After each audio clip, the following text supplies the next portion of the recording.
Entenda o SUPA e o PIPA, projetos de lei que motivam protestos de sites. Dois projetos de lei, o Stop Online Piracy Act, conhecido como SUPA, e Protect IP Act, chamado de PIPA, que estão no Congresso dos Estados Unidos, provocaram manifestações ou interrupções de serviços de sites importantes como Google, Wikipedia e Craigslist, de classificados nesta quarta-feira. Ambos os projetos de lei visam combater a pirataria na internet. O PIPA deverá ser votado pelo Senado norte-americano no dia 24 de janeiro. O SUPA ainda está sendo avaliado por comissão na Câmara.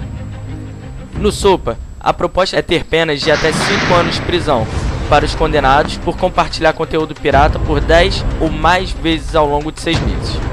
Os sites como Google e Facebook, por exemplo, também poderiam ser punidos pela acusação de permitir ou facilitar a pirataria.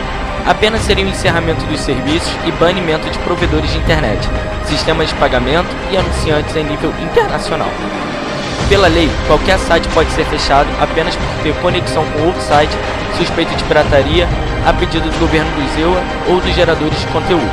Ferramentas de busca como Google, por exemplo, teriam que remover dos resultados das pesquisas endereços que compartilhem conteúdo pirata, correndo risco de punição.